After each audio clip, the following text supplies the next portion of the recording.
Welcome back to the Freedom Podcast. Welcome back, Pastor G. How you doing?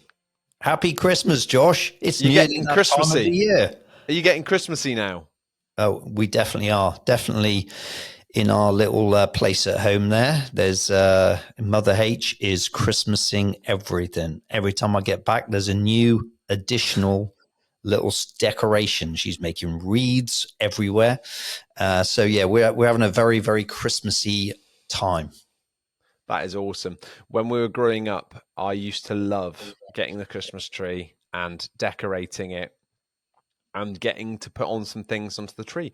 But one of the things I noticed was that all of my work on my part of the tree seemed to be rearranged. And Mum was actually she'd veto certain decorations on the tree. It had to be done in a certain way, didn't it? It had to be in keeping. It had to be excellent, not just trashy or bad. So I loved doing the tree, but I found that my services were not always valued as a 10-year-old. Yeah, there was a let the kids moment have a go, and then when you all went to bed, it all changed. And miraculously, the next morning, it was like, what's happened? Things had been hidden or removed because H has a certain way in doing things, and that's what happens at Christmas. Yes, I remember there was a Christmas decoration. It's my favorite one, and I used to like putting it on the front of the tree. And every morning I'll get up. It's like, hold on, he's wandered off to the back of the tree. How did that little snowman get there? And Mum every night would move him around. So me and Mum had this kind of back and forth with with our snowman. Yeah, she loves Christmas, and she great vision and creator for it. But go with the plan. Go with the plan. Yeah, no, I see it all now. Have you Yeah. got the tree up in the caravan? Is there room for a tree in there? Do you know what? Again, she has incredibly thought this through and planned it so it has a special little place, and we've managed to fit that in there somehow.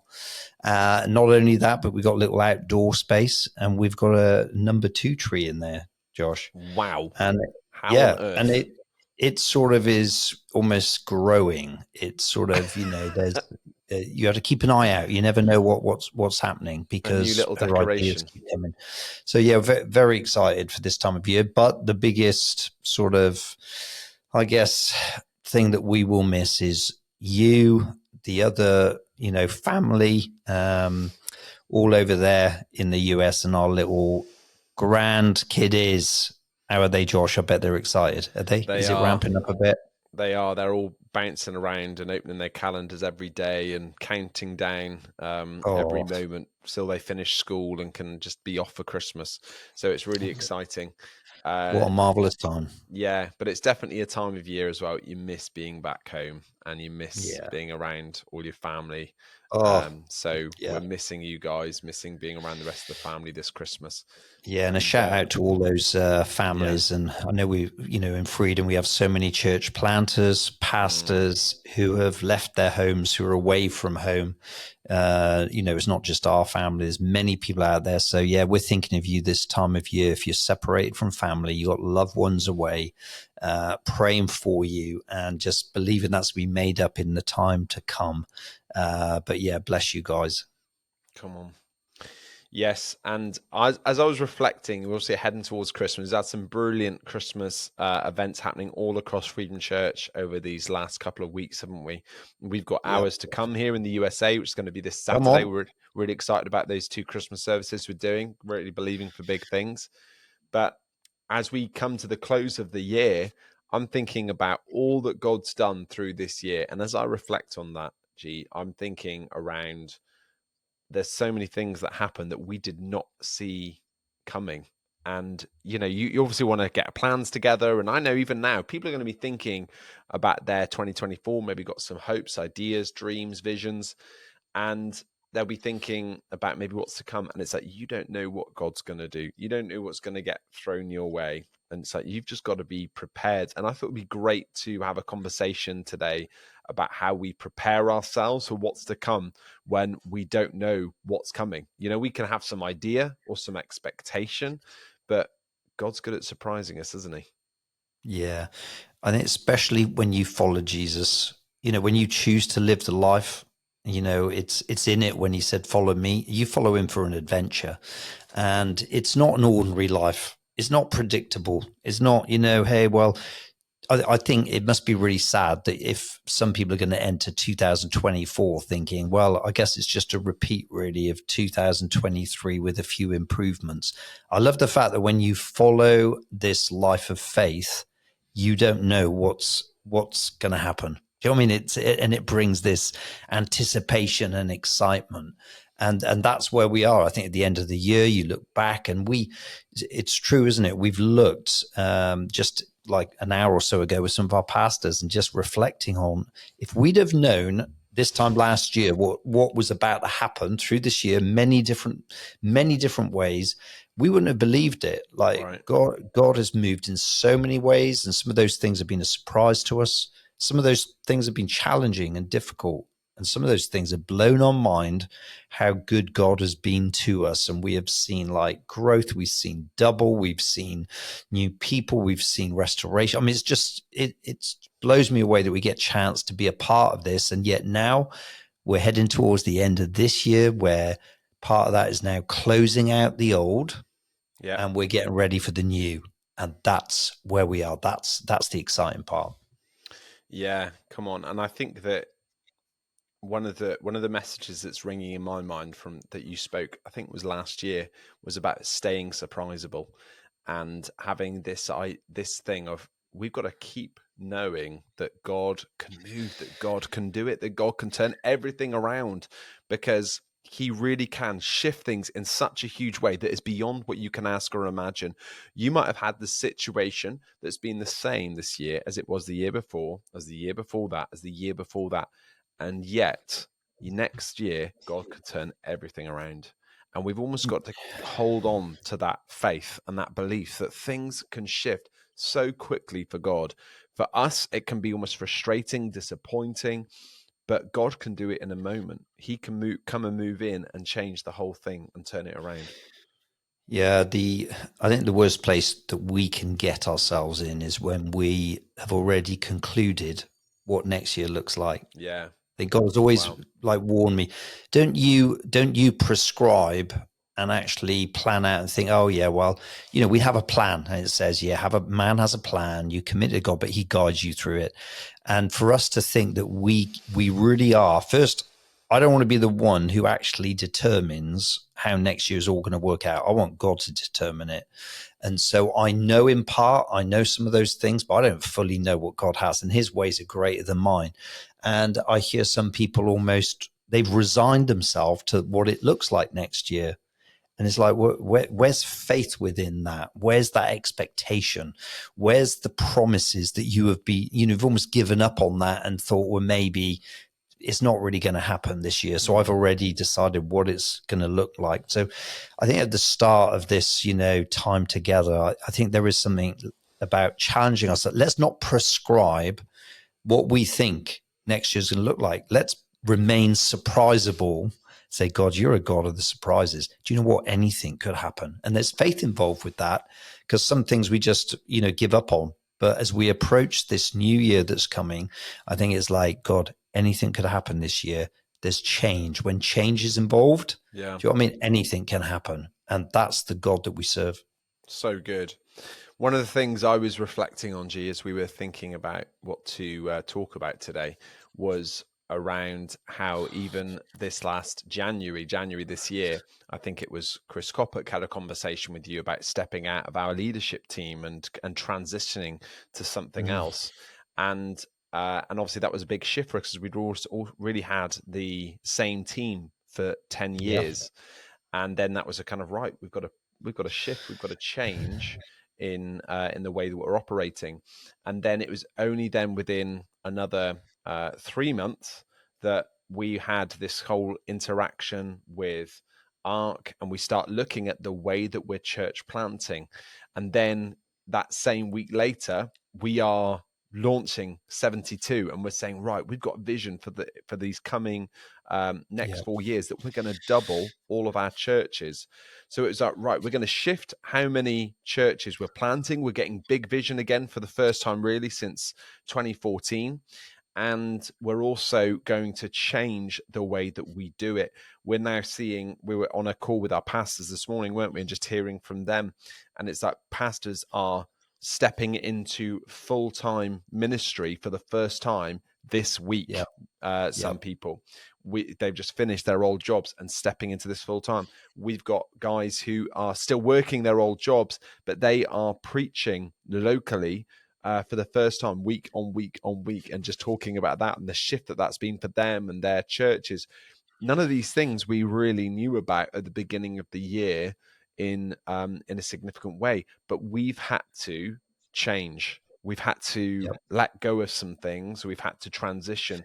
I just thought it'd be so helpful perhaps for people to hear about what that's been like for us navigating that, because inevitably as people come into their new year, they will also have to shift some things. There will be some things that they have to change, some things that they thought were solid and that start to move.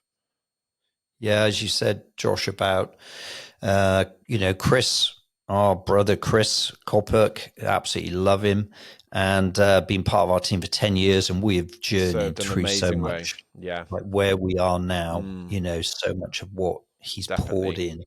And yeah, at the start of the year, I didn't expect that. But it was time for change, time for shift. And God was saying, you got to embrace this because this is part of the new.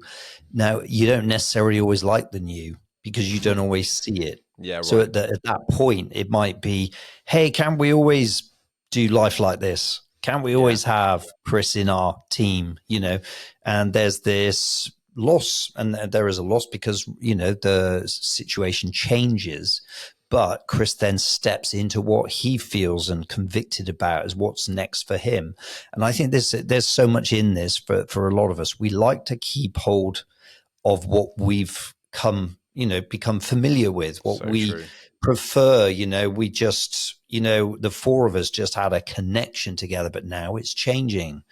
And, Chris is leaving. It's very, very hard to actually say there is a change, and it's not always easy, but we're going to embrace that, as he had to embrace and be bold enough to say, yes, I've got to step into the new. And as we approach this new year, I think that's the first thing, is recognizing, do you know what? It is time for change. It is time to shift into the new.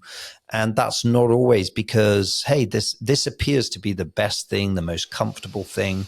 It doesn't always appear that way, but conviction will speak to you and say, this is new. There's a new season. And I think every year does sort of challenge you with that. This is a new season. 2024 will be a year like no other. What God has in store, we don't understand, but we got to be ready to enter into it. So what you've got to recognize that change is knocking on the door, but how you handle it and embrace it and move through it is critical. So change doesn't kill people. It's transition that kills people. Because a lot of people will say, okay, well, change is happening, but how do I get from A to B? Because every point of change, even going back, with that leadership change, significant leadership change in our church, with ARC, you've mentioned, with 72, where we cast a vision that we're going to have 72 churches that we've planted. All of that doesn't happen on the day you say it. It's not like, this is what we're doing, and now it's happening. There is a whole process and a journey that goes on. And that's what transition is moving from the hearing now of the change to actually arriving and say it has changed. And in between, we got this big gap, which is called transition. And that's where people get lost. People say, I got lost in transition. Wow. I got lost in between leaving. I was going to leave church. And how many times have we heard people say, just felt like God saying to me, there's something fresh, and I'm going to go to this new job, and I'll move to a new place or a new town. And I'll sort a church home out later on. And then you hear from them in a couple of years, how are you doing? Well, do you know what? I never really found somewhere, made some decisions that weren't great decisions. And I've just ended up not in a great place, because what happened is they perhaps felt that change was coming, but because of the way it was navigated in transition, they got lost. They didn't arrive fully at what perhaps was planned. And how we navigate for every one of us the transition, that is what will kill us or help us. And I think there's certain lessons that we just have to be aware of engaging. And another way I would do this, Josh, is changing gears in the car. It's I know over in the US, you just seem to have all those autos. I mean, I do love it because it's very lazy. It's like, hey, just put it into drive and you don't have to do much more. Whereas over here, particularly in the UK, automatics aren't as popular. We tend to have manuals. We actually like perhaps drive the car more.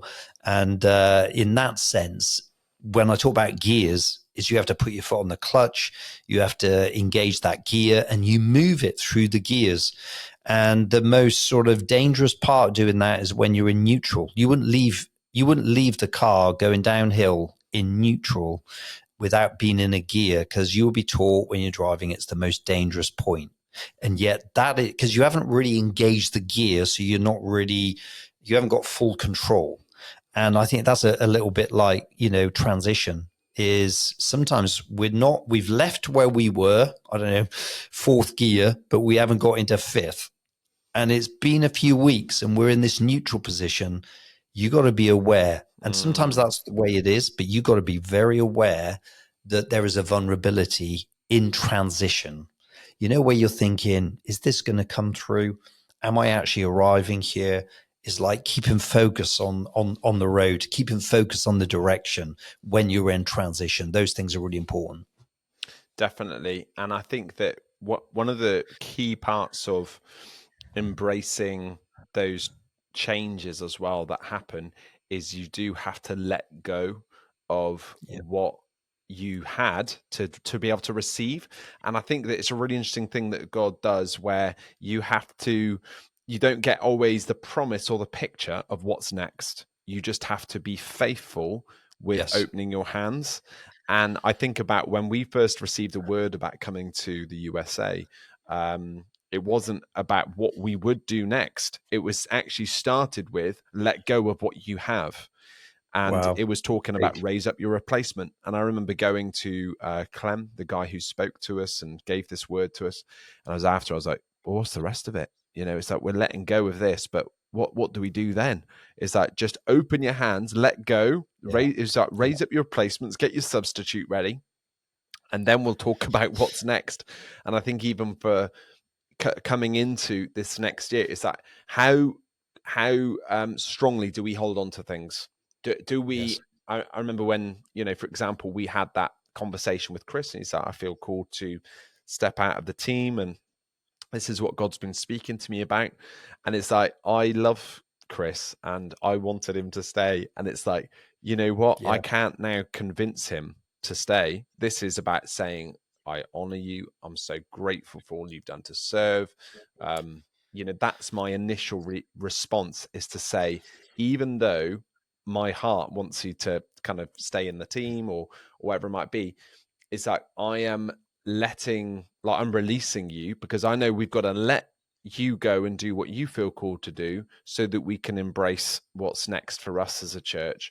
And I think that same principle rings true for so much of what we hold, is that we've got to then entrust God with things.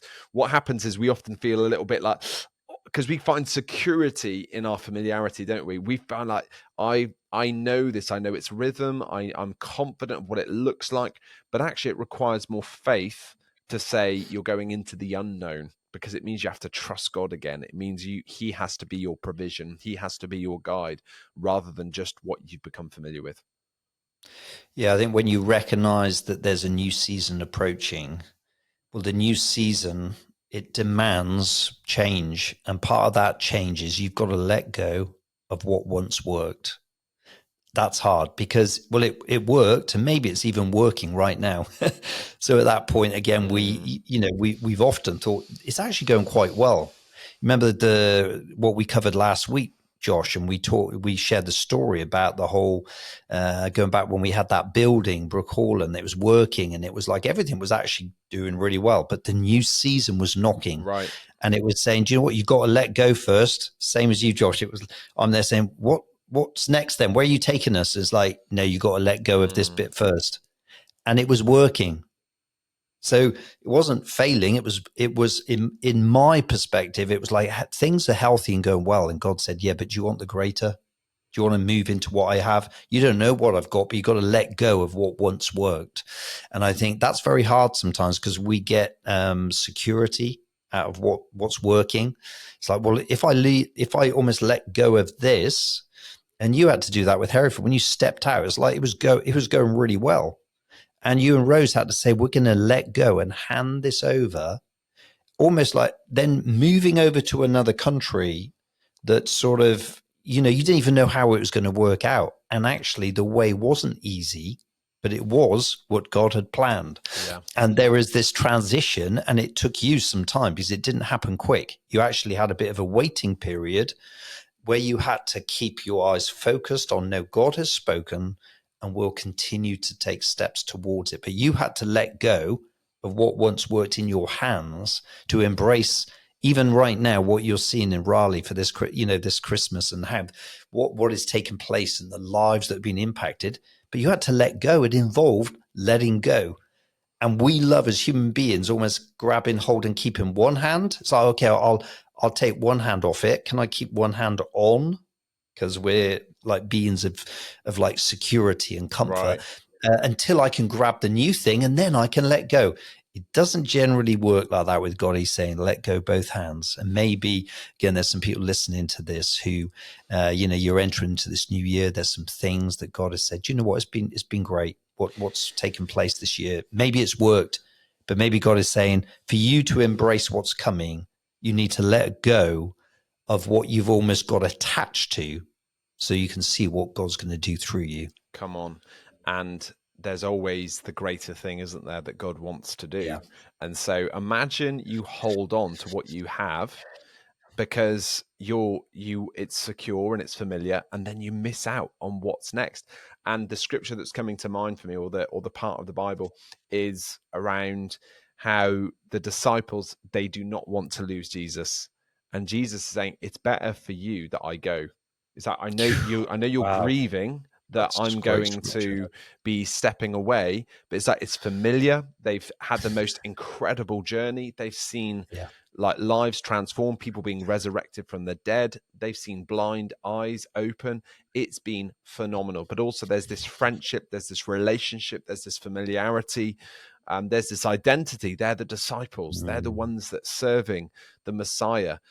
And then Jesus dies and is resurrected. And then he's saying, look, that you've got to stay here. And this is like where you were saying earlier, G, the transition moment. You've got to stay here in Jerusalem because the gift is coming and you've got to receive it.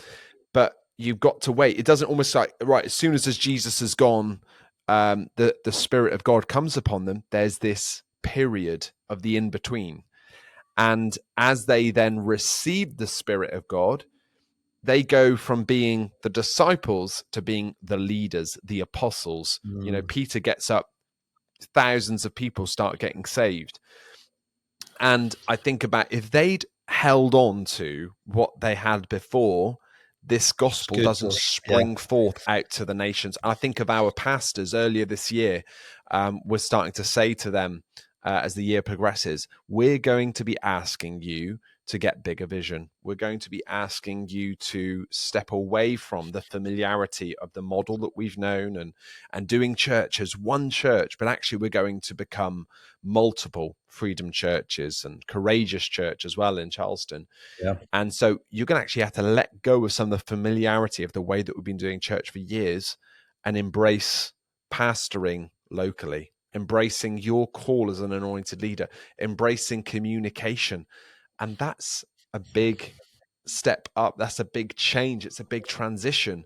But I believe that just in the same way, we're going to see so much more as we let go of what we had, even though it was so precious. Like, I've absolutely loved this last decade of what God's done, and being like the Freedom Church that we had, and then to actually say, oh, we're going to actually let go of that and do things in a different way. That's tough. But what it means is that we can embrace the next thing in its fullness and see God do even more than he's done to this point. Yeah, I love what you said about the disciples, the followers waiting in the upper room. You know, Jesus said, wait for the promise, wait for the Holy Spirit is coming. But as we know, in that period of time, was it 40 days or something, that in that time, so many left. They weren't there. And he said, wait. Imagine Jesus saying, wait, because it's coming, wait. And they were in transition, waiting for the Holy Spirit to come.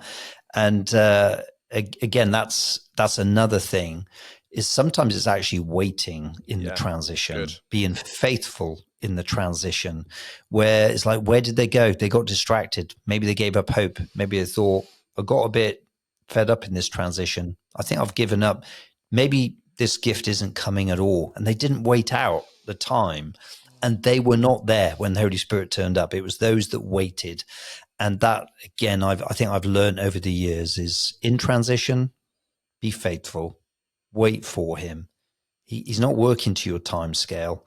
Sometimes we just want it to be so quick, and I want to see and I want to understand. But every day, just say, I trust you. I'm trusting you with this. I know in your timing, I'm here waiting. You know, your servant is listening. And I think there's something about coming and doing that regularly, to wait and see what God has next. Also about that, principle, again, letting go of things that perhaps worked or that we used to. I used to have snakes years ago. When we first got married, not I had just snake. one, but multiple snakes. Yeah, well, I started off with one, a python. You needed a friend. It was a python. I think because I was like 19 when I got married, and I was still I was fascinated by sort of exotic animals. So I had this python that back then you could buy, and now you can't buy it because it's actually a dangerous. It's quite a dangerous one. Python reticulatus, Josh. One of the goes over 30 foot long, and it will eat your dog. So it's like it can be a bit dangerous. Anyway, he used to shed his skin. When does he shed his skin? So he'd have this amazing skin, absolutely beautiful. But as he grew, and as I fed him, and this thing was growing, his skin would go dull, and it would become sort of a bit colorless. And then I could tell, and then he'd become a bit irritable. And then you go through this whole thing of shedding the skin all in one piece, where it would just like rub against the rocks and shed it, and it would all come off, and suddenly you got this brilliant skin. Why? Because he's growing and there's growth. And again, that skin, I think sometimes we get too comfortable in the skin that we have. And it's like, I'm quite happy as I am. We're not too keen to change. And yet, if God has grown you, there's some people, God's really grown you this year. God, you're on the journey. Every one of us are growing in him as we follow him. It requires us to leave sometimes what once we were attached to actually go and walk into the new that he has. And there's something brighter and stronger, but it's all part of the growth that God has. And just that picture for me of like, I want to be able to keep shedding my skin. I don't want to like, oh, there's the old Gary there. There's the old, there he is in his old skin. Some of us got stuck in our old skin, and God wants us to move through transition, to leave that behind so we can enter the new. Come on.